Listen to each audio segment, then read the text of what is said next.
News Prime, pemirsa, Sekjen PDI Perjuangan Hasto Kristianto divonis hukuman penjara 3,5 tahun.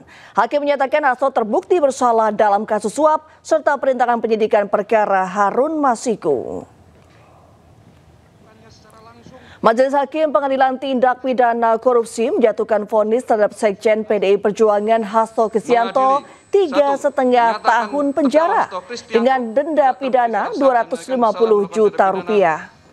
Hasto terbukti bersalah melakukan tindak pidana suap terhadap mantan Komisioner KPU Wahyu Setiawan.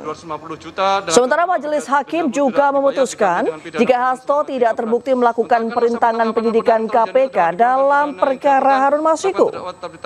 Putusan ini lebih ringan dari tuntutan jaksa sebelumnya yang menuntut Hasto dengan pidana 7 tahun penjara dan denda sebesar Rp600 juta lantaran Hasto disebut menghalangi penyidik KPK menangkap Harun Masiku yang buron sejak 2020 lalu. Dalam 7 hari dianggap menerima putusan. Yang momen haru terjadi selepas sidang pembacaan vonis Sekjen PDI Perjuangan Hasto Kristianto. Hasto memeluk istrinya Maria Stefani Ekowati usai divonis 3,5 tahun penjara.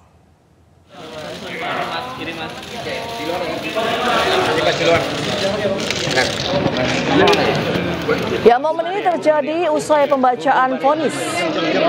Usai sidang ditutup, Hasto kemudian menghampiri istrinya Maria Stefani Ekowati.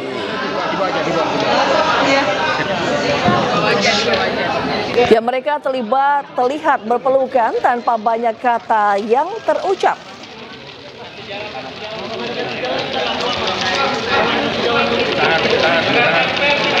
Diketahui Hasto divonis pidana penjara selama 3 tahun dan 6 bulan dan denda sebesar Rp250 juta, subsidiar 3 bulan.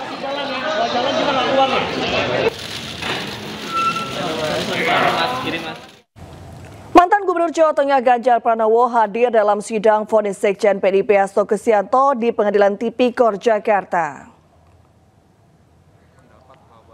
Ya, Ganjar duduk di baris kedua kursi pengunjung sidang.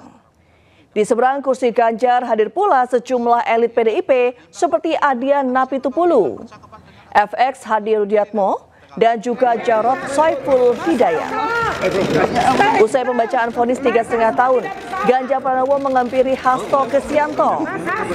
Ganjar nampak menyalami dan memberikan semangat dan dukungan untuk Sekjen PDIP Hasto Kristianto.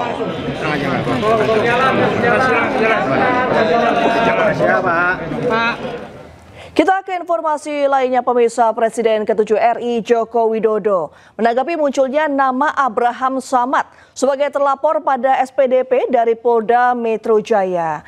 Jokowi juga membantah seret Ketua KPK periode 2011-2015 dalam kasus tudingan ijazah palsu.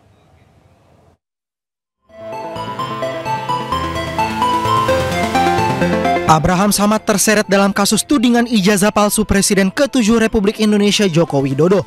Namanya tertera menjadi salah satu terlapor dalam surat pemberitahuan dimulainya penyidikan SPDP dari Polda Metro Jaya atas dugaan fitnah dan pencemaran nama baik yang dilaporkan Jokowi. Menanggapi hal itu, Joko Widodo menegaskan ia tidak pernah melaporkan secara pribadi Abraham Samad terkait tudingan ijazah palsu. Menurutnya, laporan yang ia buat bukan ditujukan kepada individu, melainkan peristiwa dugaan pencemaran nama baik dan fitnah. Begini, jadi yang saya laporkan itu adalah peristiwa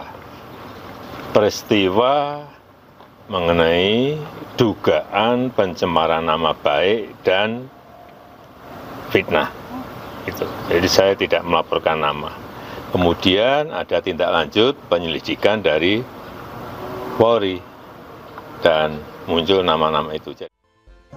Sebelumnya pada momen deklarasi perjuangan di Gedung Juang 45 Menteng, Jakarta Pusat, Rabu kemarin, Samad meminta kepada para aktivis dan akademisi untuk tidak berhenti melakukan investigasi guna membuktikan palsu atau tidaknya ijazah Jokowi.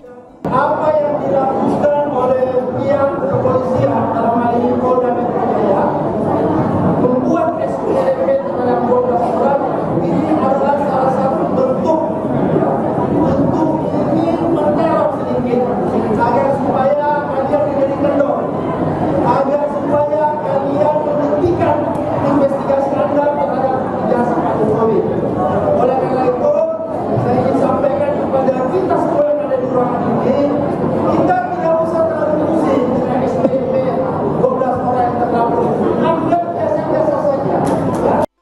Samad juga menegaskan jika pemanggilannya oleh polisi untuk membuat terang perkara, maka dirinya siap memenuhi panggilan. Namun jika pemanggilan itu dilakukan untuk menjadikannya target atau bentuk kriminalisasi terhadapnya oleh oknum tertentu, maka Samad akan melawan. Tim Liputan iNews melaporkan. Ya, Jokowi menyebut ada agenda besar politik dalam tuduhan ijazah palsu dan pemakzulan Wapres Gibran.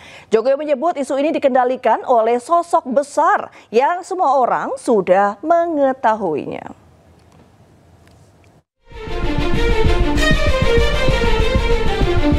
Presiden ke-7 RI Joko Widodo menyebut ada orang besar yang mengendalikan isu ijazah palsu yang tengah bergulir saat ini. Selain itu, sosok besar ini juga mengendalikan isu pemakzulan Wakil Presiden Gibran Rakabuming Raka yang merupakan putra sulungnya. Hal ini disampaikan Jokowi kepada wartawan di kediaman di Solo, Jawa Tengah. Kan saya sudah sampaikan, feeling saya mengatakan ada agenda besar politik dalam tuduhan ijazah palsu maupun pemakzulan. Artinya memang ada orang besar, ada yang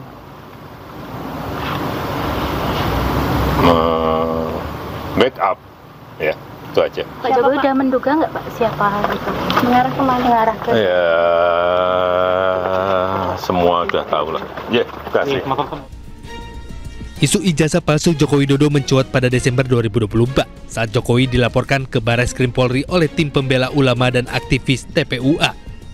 Sejak itu, kasus ijazah palsu ini terus bergulir dan jadi pembicaraan hingga saat ini.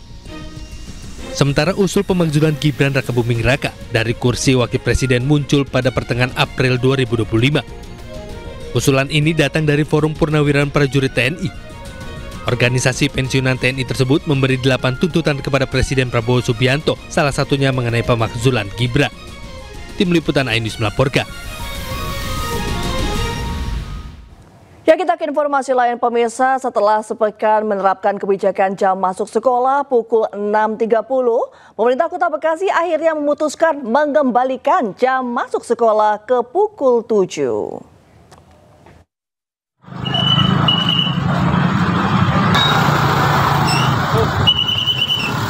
Ya, kebijakan masuk sekolah lebih pagi menurut Wali Kota Bekasi Tri Adianto menimbulkan kemacetan parah di sejumlah titik.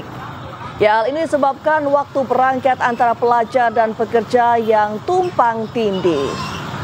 Terkait hal tersebut, Tri memutuskan jam masuk SD dan SMP dikembalikan pukul 7 pagi, sementara pelajar tingkat SMA tetap pada pukul 6.30 pagi. Ya, mengenai keputusan tersebut, Pemkot Bekasi terus melakukan komunikasi intensif dengan Pemprov Jawa Barat. Pertama tentu dalam mengambil keputusan terkait dengan perubahan jam itu adalah kita melihat evaluasi secara faktual selama 1 minggu yang kemudian berkembang di Kota Bekasi. Ya. Memang bertumpuknya pada jam yang bersamaan ya, antara murid SD, SMP, TK dan kemudian juga SMA, ini tentu membawa implikasi yang cukup luar biasa. Nah, oleh karena itu tentu kami berkoordinasi ya, dengan Pak Gubernur ya, terkait dengan proses pemilihan dan perubahan jam yang ada. Oleh karena itu SMA tetap jam 6.30 dan selanjutnya adalah SD dan SMP jam 7. Ya, sebelumnya KDM pernah menyampaikan untuk tahun ajaran baru 2025-2026 jam masuk sekolah dimulai pukul 6.30 pagi. Selain itu, pekerjaan rumah bagi pelajar akan dihapuskan. Ya, bahwa di tahun ajaran baru 2025-2026 yang akan datang, sekolah di Jawa Barat dimulai pukul 6.30. Sekali lagi, sekolah di Jawa Barat dimulai pukul 6.30. Nah, selanjutnya karena anak-anak tidak boleh keluar rumah lebih dari jam 9 tanpa pendampingan, tanpa keperluan yang mendesak yang didasarkan pada izin orang tuanya, maka pemerintah Provinsi Jawa Barat berencana untuk menghapus pekerjaan rumah bagi anak-anak sekolah. Ya, tidak digelar di IKN seperti tahun lalu, pemerintah memastikan upacara proklamasi Hari Ulang Tahun ke-80 Kemerdekaan RI tahun ini digelar di Istana Merdeka, Jakarta. Tetap di iNews Prime.